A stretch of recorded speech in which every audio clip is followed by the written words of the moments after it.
Iya. Apalagi kan ada orang yang mengatakan bahwa ketika mengamalkan surah Yasin dia bisa naik haji. Ada seperti itu boleh-boleh saja. Boleh aja ya. Nah, kalau sudah mengamalkan surat Yasin juga nggak naik haji, ada lagi yang harus diamalkan. Surat tanah.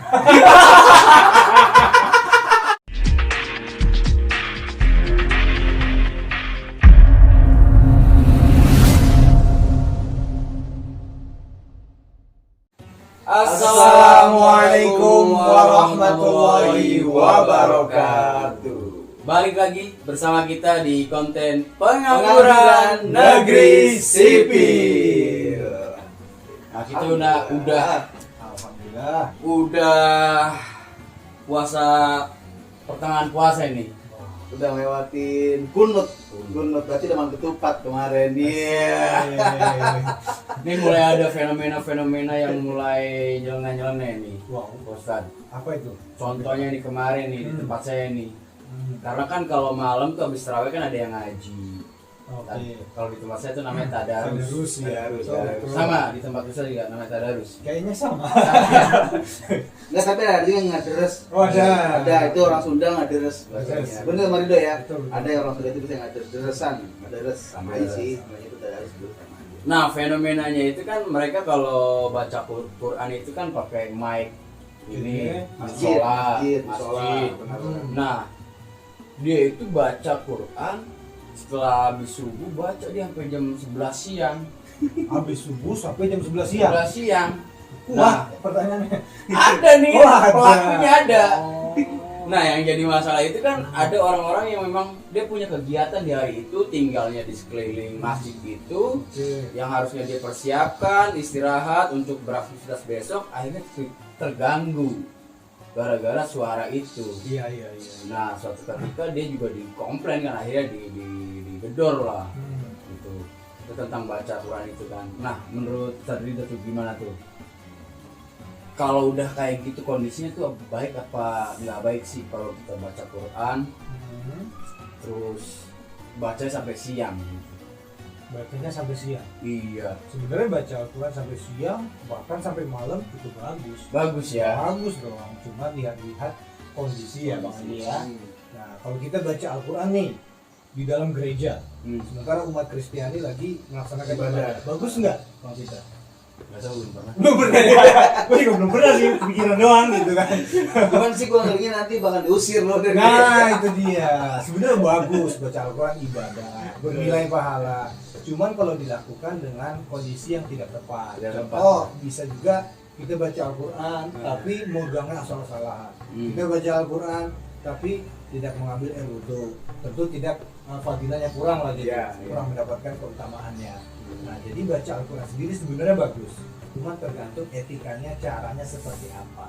Kan seperti itu. Jadi kalau model kayak gitu malah mengganggu kan. Nah, betul. Kecuali memang pengangguran semua. Nah, Pengangguran juga terganggu istirahatnya. Siapa ya kan? Emang lu doang yang bisa baca Quran pakai ini ya kan? Akhirnya saling balas dendam. Besok rasakan gua ketika lu istirahat gua yang baca lu ya kan. apalagi kalau di lingkungan kompleknya kan tidak semua mayoritas muslim. Wah. Seperti itu kan. Mungkin ada orang-orang Kristiani, orang agama lain dan kita juga harus menghargai. Kecuali kita baca Al-Quran mungkin menjelang waktu sholat. Dan itu juga sudah disepakati ya bahwa boleh dan ngaji atau membaca Al-Quran menggunakan mikrofon.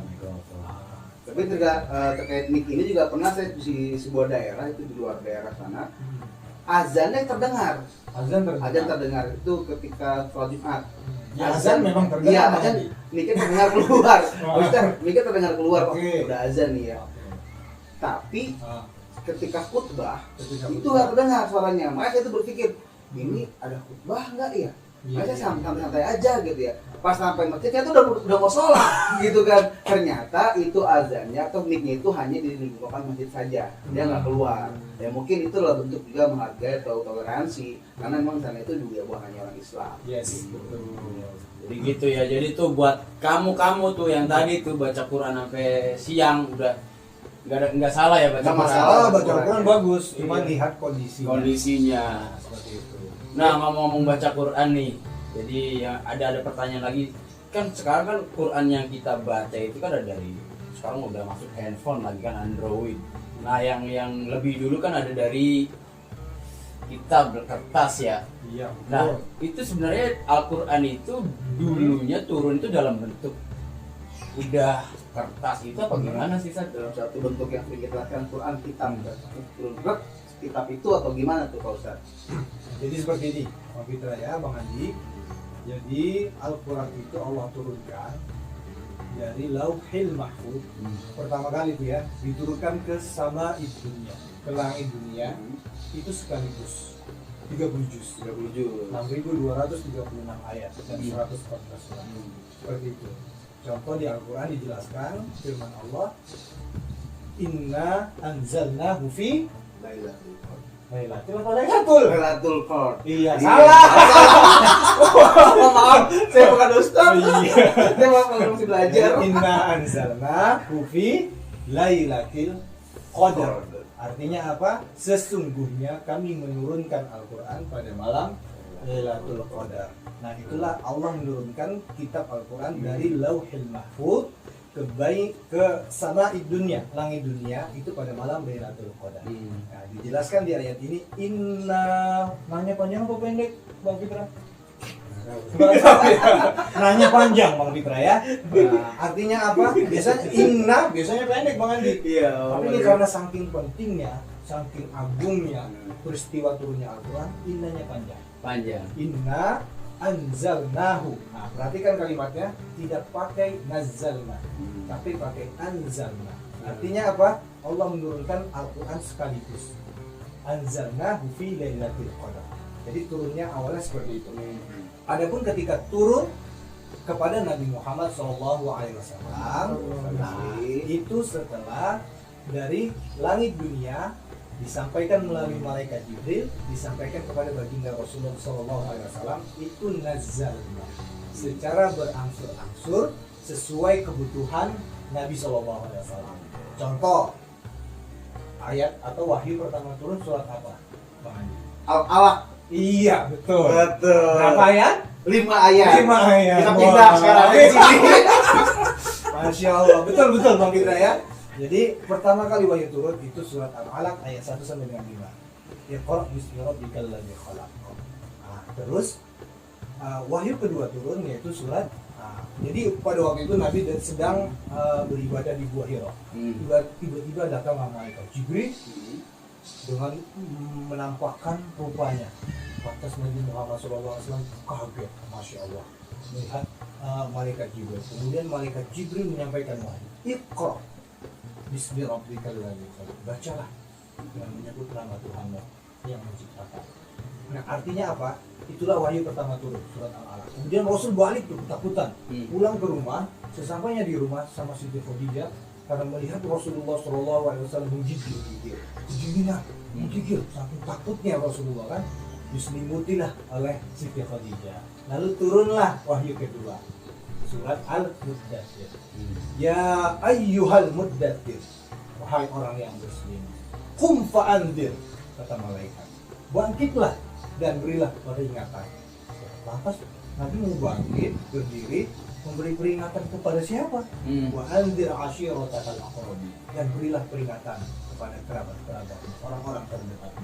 Maka Nabi Muhammad SAW berdiri di atas bukit, kemudian memberi peringatan kepada keluarganya.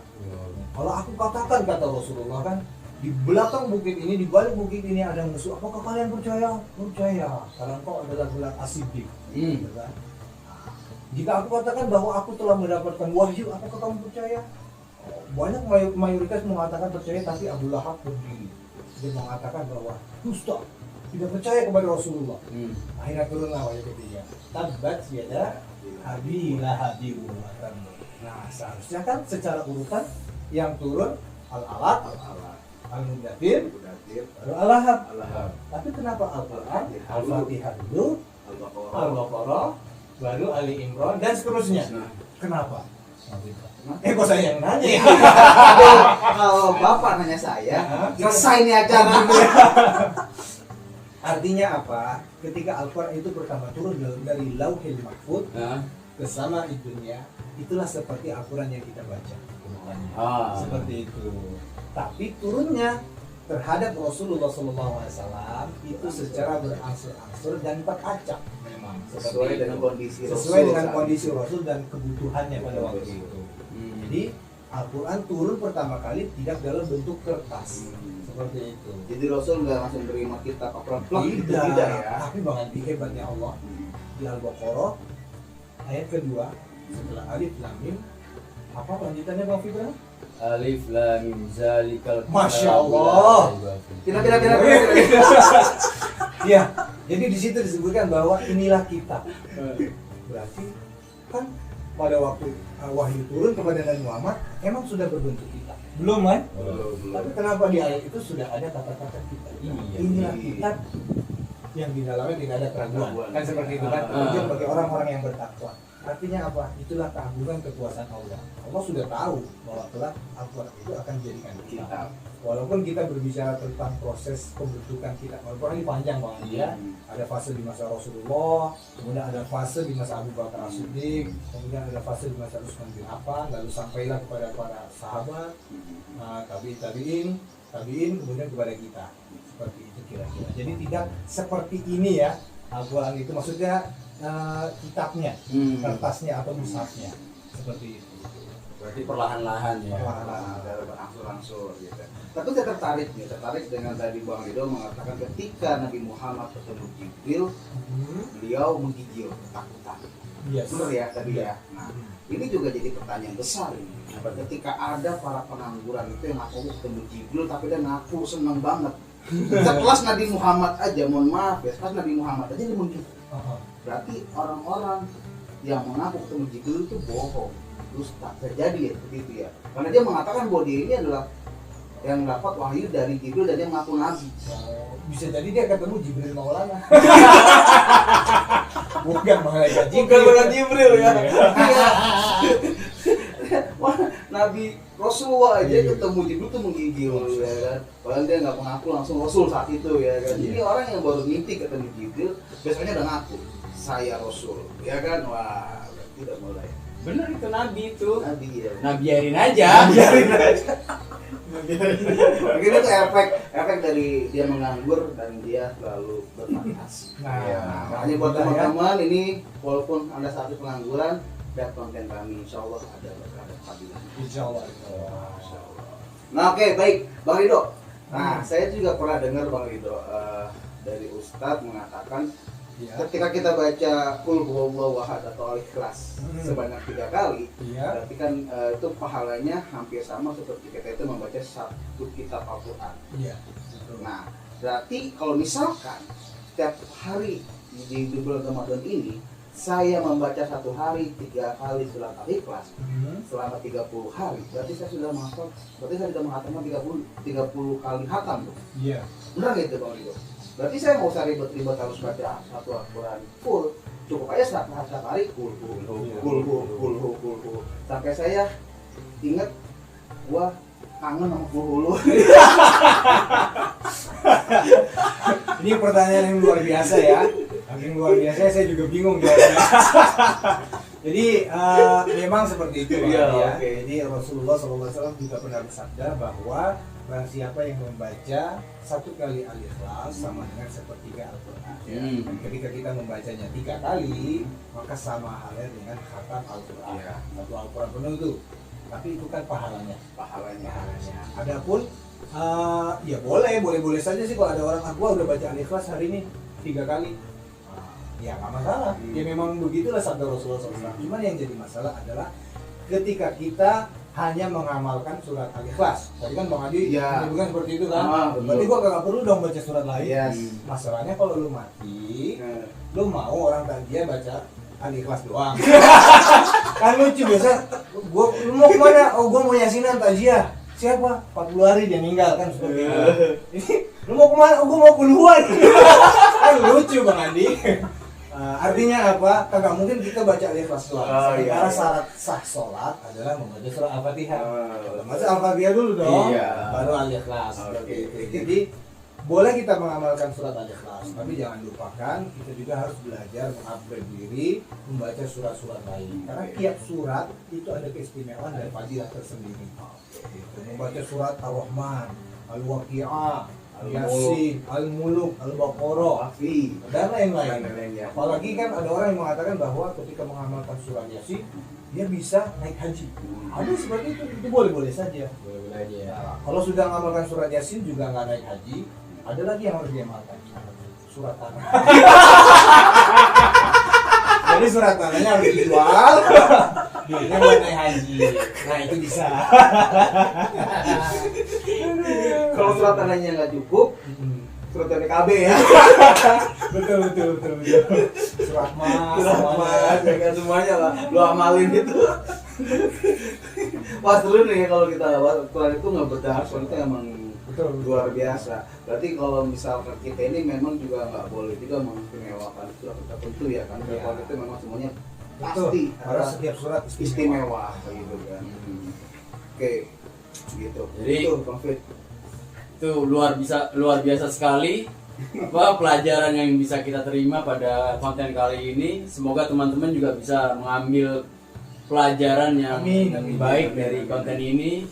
Itu aja di konten ini. Sampai jumpa di konten berikutnya. Yoi. Wassalamualaikum Assalamualaikum warahmatullahi wabarakatuh.